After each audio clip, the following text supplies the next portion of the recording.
Kišna razdoblja mogu značajno utjecati na zdravlje cvjetova voća, posebno kada su u pitanju gljivična oboljenja poput monilije, to jest smeđe truleži. Dugotrajna vlaga i smanjena aktivnost oprašivača stvaraju povoljne uslove za razvoj bolesti, što može smanjiti zametanje plodova i ugroziti cjelokupan prinos.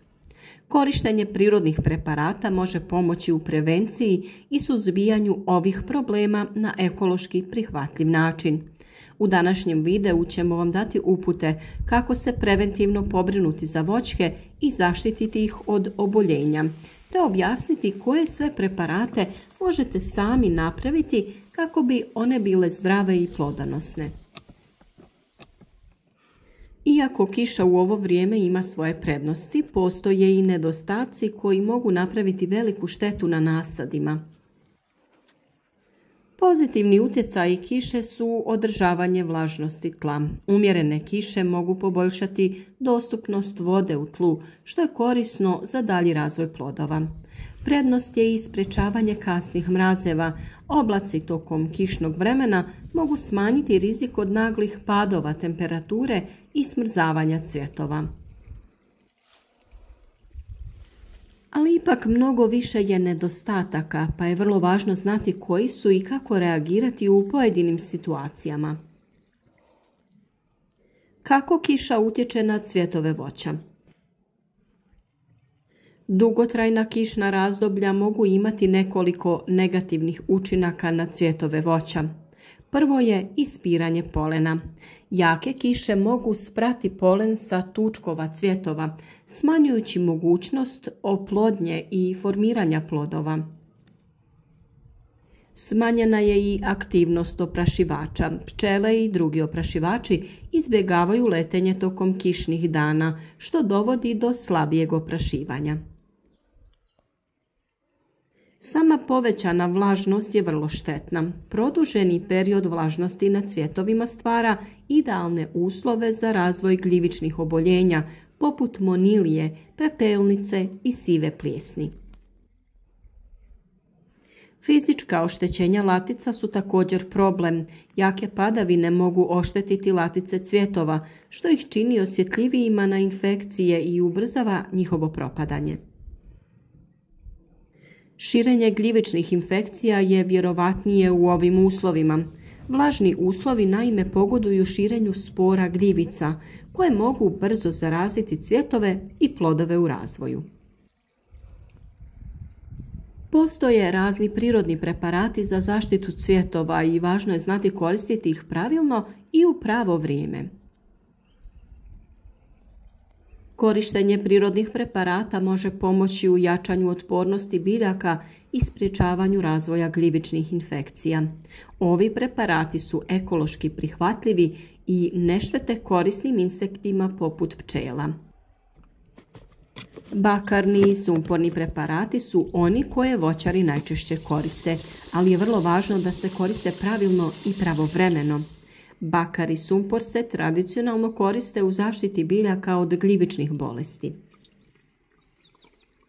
Plavi kamen, to jest bakar sulfat, koristi se prije otvaranja cvjetova kako bi se smanjila mogućnost razvoja gljivičnih bolesti. Prskanje se obavlja rano u proljeće, ali ne tokom cvatnje, jer bakar može biti štetan za pčele. Nakon što su voćke cvjetale, ovi preparati ne smiju se koristiti, pa je važno da se prskanje voćaka obavlja na vrijeme. Mi smo vam pravovremeno na našem kanalu dali savjete kako se to treba odraditi.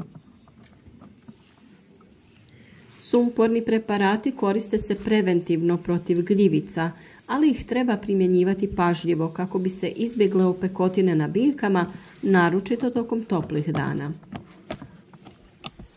No biljni čajevi i ekstrakti su također odlična opcija za sve koji žele na ekološki prihvatljiv način da zaštite svoje voćke. Biljni preparati pomažu u jačanju otpornosti biljaka i djeluju preventivno protiv gljivičnih oboljenja. Čaj od preslice sadrži silicij koji jača biljku i čini je otpornijom na gljivice. Prska se tokom cijele cvatnje svakih 7 do 10 dana. Može se koristiti svježa ili sušena preslica. Za čaj koristite oko 100 g svježe ili 30 g suhe preslice na 1 litru vode. Biljku stavite u hladnu vodu i ostavite da odstoji 12 sati, to jest najbolje preko noći. Zatim kuhajte na laganoj vatri 30 minuta. Ostavite da se čaj ohladi, a zatim ga procijedite. Razrijedite čaj sa vodom u omjeru 1:5. Prskajte voćke nakon kiše, posebno listove i grane, kako biste spriječili razvoj gljivičnih bolesti. Čaj od nevena i kadifice ima antifungalna svojstva i može pomoći u zaštiti cvjetova. Koristite cvjetove i listove nevena i kadifice, svježe ili osušene.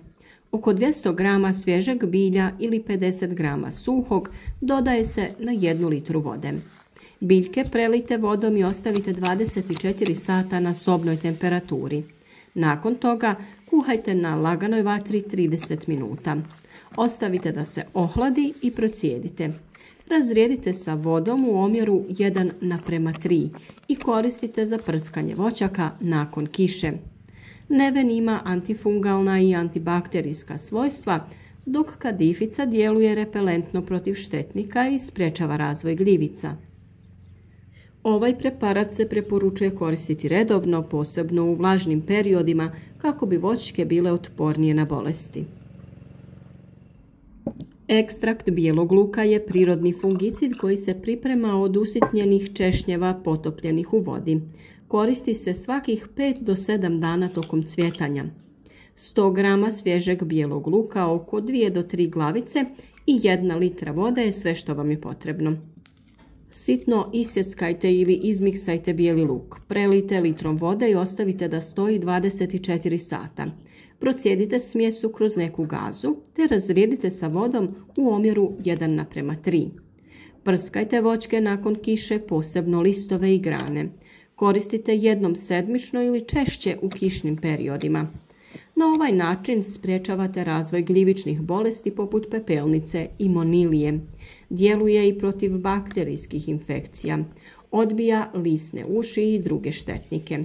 Najbolje ga je koristiti ujutro ili predvečer kada nema jakog sunca. A tu su i fermentirani biljni preparati koji sadrže korisne mikroorganizme koji jačaju biljku i smanjuju prisutnost patogenih gljivica. Na primjer, fermentirani koprivin čaj pomaže u jačanju otpornosti biljaka. Natopite 1 kg listova koprive u 10 litara vode, neka fermentira barem 7 dana na toplom, te procijedite. Koristi se u razrijeđenom stanju 1:10 svakih 10 do 14 dana.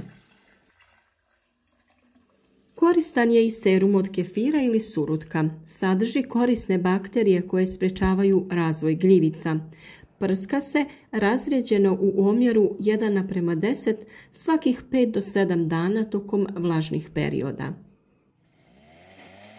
A naravno tu je i drveni pepeo koji ima antifungalna svojstva i pomaže u smanjenju vlažnosti na cvjetovima.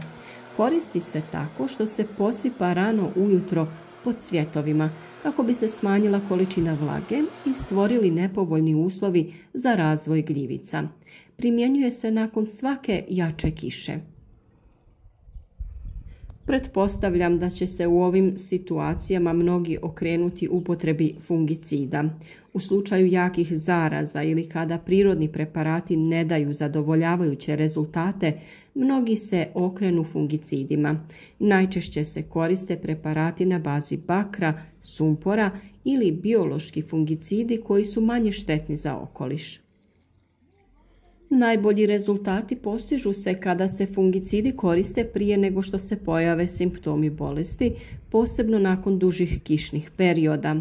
Važno je pravilno doziranje, slijedite upute proizvođača kako bi se izbjegla fitotoksičnost i štetan utjecaj na korisne organizme.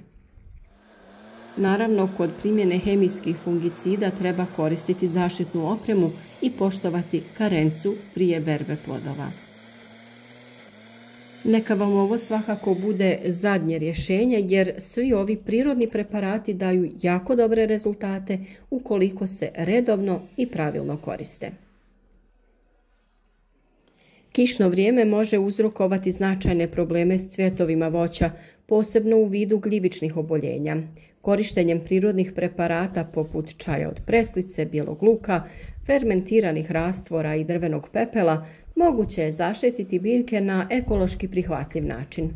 Pravovremena primjena ovih metoda uz dodatne mjere poput pravilnog orezivanja i uklanjanja zaraženih cvjetova može značajno smanjiti rizik od bolesti i osigurati bolji urod.